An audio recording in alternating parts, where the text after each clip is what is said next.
Hello everyone. তো সবাই কেমন আছো? আশা করি সবাই ভালো আছো, আমরাও খুব ভালো আছি।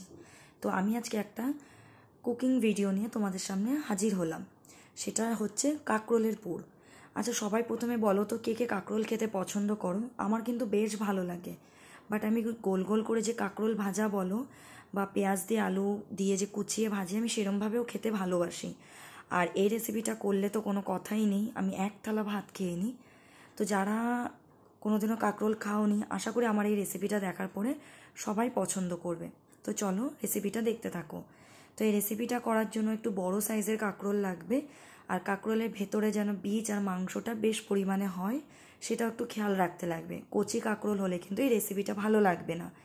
তো দেখতেই পেলে আমি মাঝখান দিয়ে ফালি দিয়ে কাঁকরোলগুলো কেটে দু ফালি করে কেটে নিলাম। তারপরে নুন জলে ভালো করে সিদ্ধ করে নিলাম।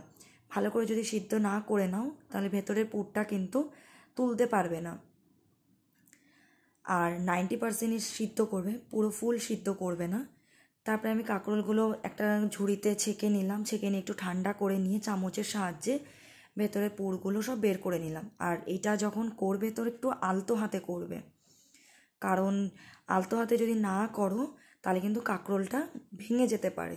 তাই খুব সাবধানে চামচের সাহায্যে সব কটা কাঁকরোলের ভেতর দিয়ে আমি পুরগুলো বের করে নেব, বীজ সমেত।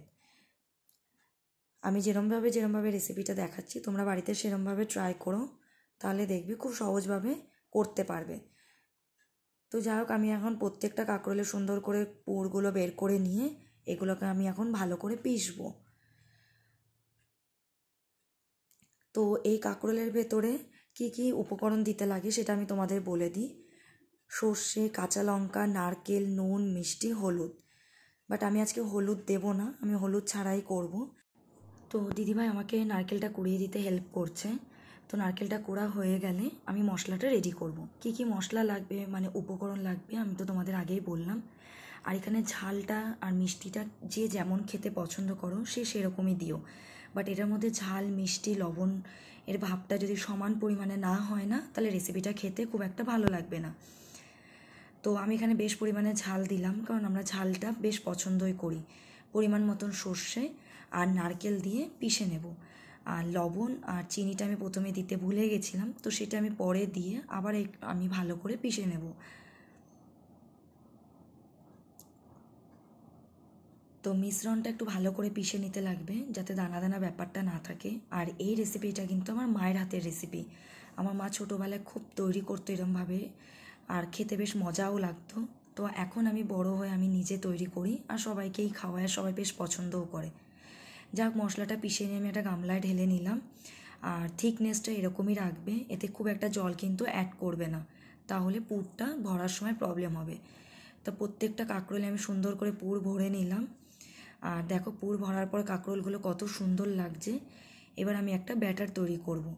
ব্যাটারটা তৈরি করার জন্য বেসন ইউজ করতে পারো, বাট আমার আজকে বেসন বাড়িতে ছিল না, তাই আমি ঘরে যা ছিল তাই দিয়েই ব্যাটার তৈরি করলাম। আমি একটু ময়দা আর চালের গুঁড়ি দিলাম, আর সাথে নুন মিষ্টি দিয়ে ভালো করে গুলিয়ে নিলাম। না পাতলা না ঘন করবে, থিকনেসটা তোমরা দেখে নাও, এরকমই রাখবে। আর হ্যাঁ, এটার মধ্যে আরও একটা জিনিস অ্যাড করতে হবে যেটা আমি ভুলে গেছিলাম, সেটা হচ্ছে সামান্য একটু লঙ্কার গুঁড়ো। আমি এটা পরে অ্যাড করেছিলাম, তোমরা একটু লঙ্কার গুঁড়ো অ্যাড করে নিও। তারপরে আমি একটা কড়াই চাপিয়ে দিলাম গ্যাসে, বেশ গরম করে নিয়ে তাতে আমি সর্ষের তেল দিলাম। আর এটা না ডুবো তেলেই ভাজতে লাগবে, ডুবো তেলে না ভাজলে জিনিসটা ভালো মতন ভাজা হবে না।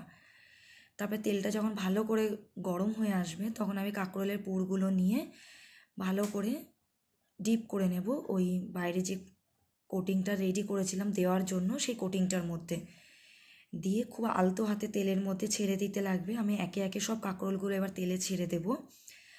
আর এটা খুব আলতো হাতে কিন্তু ওলট পালট করে তোমরা ডিপ ফ্রাই করবে। খুব সাবধানে করো, এই জায়গাটা কিন্তু একটু সাবধানেই করতে লাগবে, নালে ভেতরে পুরগুলো বেরিয়ে যাবে। প্রথম প্রথম যখন আমি এই মায়ের রেসিপিটা দেখে ট্রাই করতাম না, আমার এই ভুলটা হতো। আমি খুব জলদি জলদি কাজটা করার চেষ্টা করতাম আর সব পুর বেরিয়ে যেত, তেলে মিশে যেত। যাক, এখন আমি জিনিসটা আস্তে আস্তে শিখে গেছি, তোমাদেরও তাই আমি আগের দিয়ে সতর্ক করে দিলাম। খুব সাবধানে এই কাজটা করবে, দিয়ে ভালো করে এপিট ওপিট করে লাল করে ভেজে নেবে। ভেজে নিয়ে একটা থালায় তুলে নেবে। আর এই রেসিপিটা কিন্তু রুটি, লুচি, পরোটা দিয়ে মোটেও ভালো লাগবে না। এই রেসিপিটা কিন্তু গরম গরম খেতে লাগবে, তাও আবার গরম ভাতের সাথে। তো আমার রেসিপিটা যদি কারোর ভালো লেগে থাকে প্লিজ আমাকে কমেন্ট করে জানিও, আর তোমরা বাড়িতে ট্রাই করে দেখো। তো আজ এই পর্যন্তই। আমি নতুন একটা রেসিপি নিয়ে সামনের দিন আবার তোমাদের সামনে হাজির হব। তো আমার ভিডিওটা যদি ভালো লেগে থাকে প্লিজ লাইক, কমেন্ট, শেয়ার করো, আর আমার চ্যানেলটাকে সাবস্ক্রাইব করে দিও। চলো, টাটা।